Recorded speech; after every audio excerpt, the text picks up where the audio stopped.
me on my way Thursday morning to go get called fresh meat again. Fresh meat, get over here. Look, I don't hate Dax. I mean, he's definitely not a great character, and he's definitely not as annoying as Sasanta and KDJ from that DLC, but he's still super cringy. How did Rockstar go from Pavel, the GOAT, to Sasanta, KDJ, and Dax? That might be the biggest Rockstar logic of the last like 2.5, 3 years.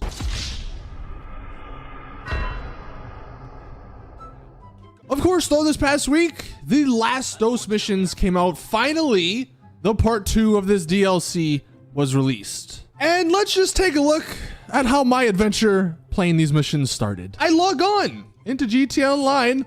I immediately get greeted. Apparently, some guy survived a 999999999 bounty that I placed on them. All right, cool. I see nothing's changed on the PC. That's good to know. I wait for Dax to call me though. He eventually does. I make my way over to the little waypoint and the game just doesn't work.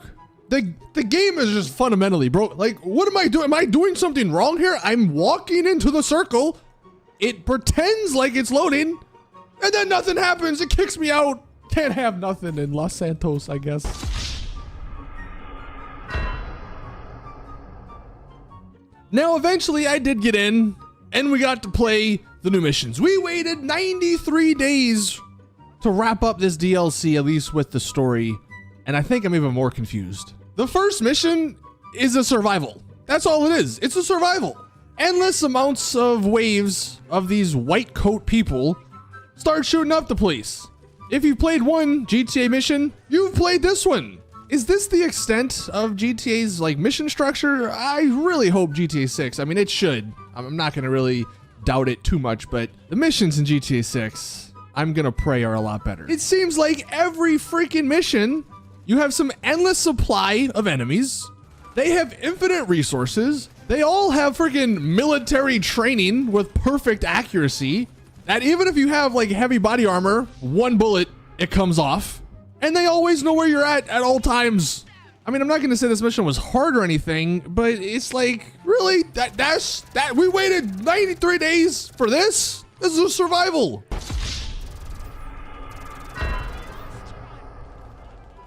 Now, I will say the third mission was kind of a good one. This one wasn't bad. You got to go to a location that isn't new. They said it was new. They said it was his pharmaceutical lab.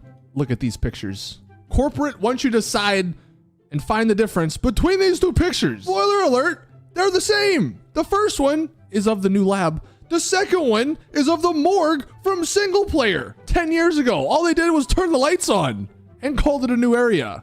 But whatever, it's GTA Online. All the devs are obviously working on GTA 6. I guess you can't really hate on them too much. I love the AI though. The AI is just phenomenal. There's me, this gigantic walking Sasquatch of a human, and they barely even notice me. I mean, look, I'm in this guy. Is this guy blind? Why is he on lookout if he's blind? I'm right in front of you, dude, with a freaking machine gun. Look at me. Just GTA Online things.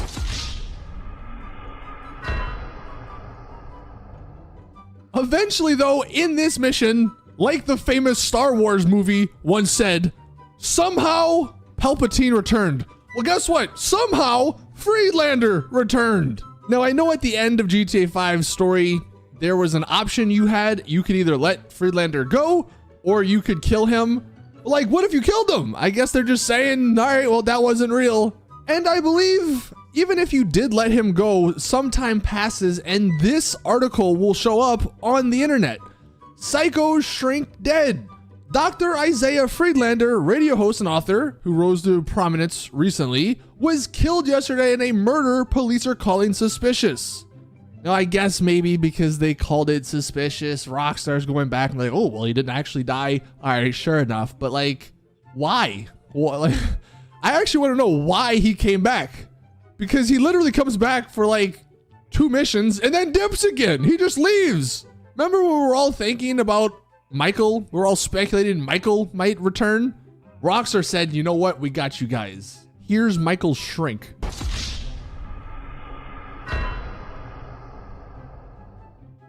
Now, as I progressed through these missions, one thing stood out to me. I would go back into free mode, use my Oppressor Mark II, because it would spawn next to me. That was my personal vehicle. Fly over to the area. But the second I got into the mission, my vehicle was gone. I don't even know if this was a case in like the first dose missions, but I guess in these last dose missions, you just cannot use an Oppressor Mark II. I even went to my mechanic. Half the vehicles that you can like fly around in, you can't use. I absolutely hate this from Rockstar. What's the point of spending $3 million on these vehicles and then you can't even use them in the game? Makes no sense.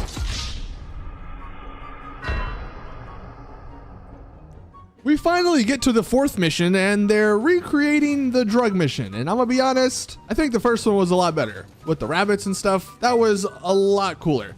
This one was quite annoying because you're apparently you take drugs. Oh, before I even get to that, the trees are on drugs in this game, in this compound. I don't know what the hell is wrong with these trees. I'm like bouncing all around and crap. You can like see through them. Very weird. But the mission itself, you're high and then you go through waves of random things spawning. Burgers, aliens, yourself, Dr. Friedlander, I think animals.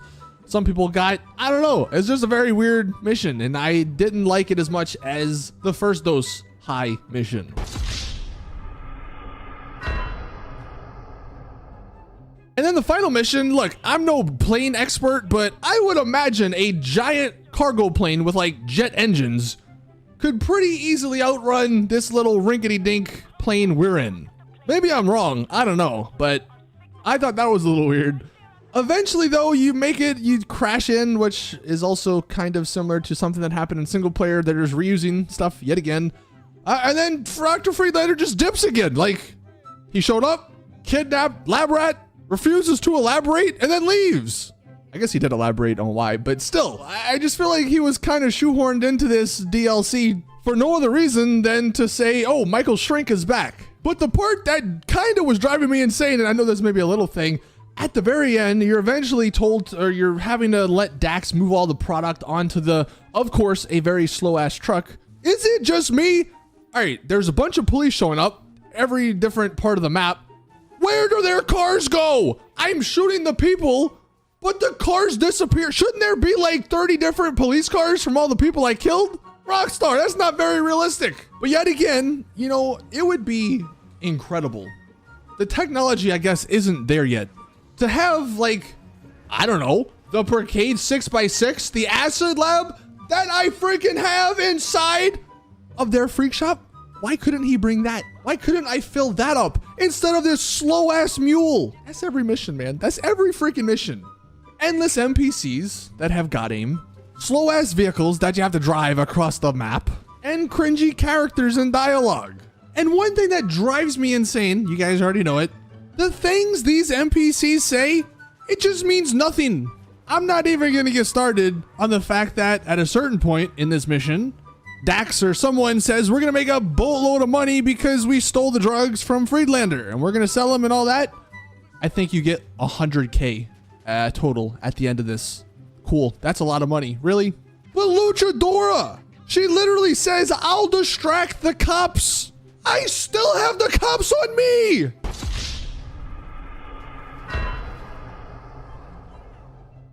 I mean, look, I don't want to be a hater too much because, again, I would imagine most of the devs are working on GTA 6, but if this game is going to have DLCs for the next year or two, can they at least go back to, like, the Pavel-style characters and not these cringy, newer characters in Dax and Sasanta and KDJ?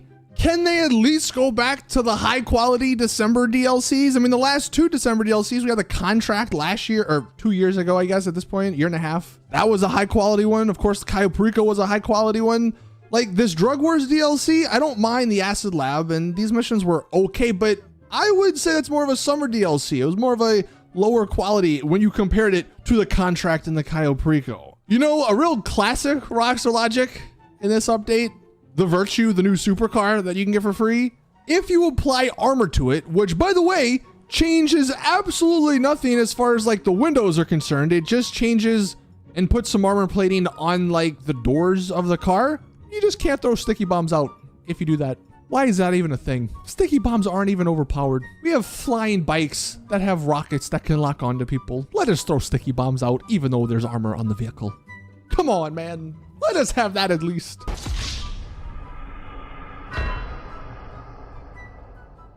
Anyway, that's going to do it for the Rockstar Logic. Yeah, the DLC is finally kind of over, at least the main parts. I think there's like 1 or 2 vehicles left, but I think the whole DLC was a Rockstar Logic.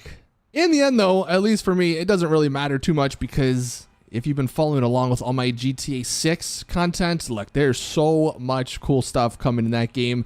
So I honestly don't really care that much about what's happening in GTA Online because what's coming in GTA 6 is just going to blow everything out the water.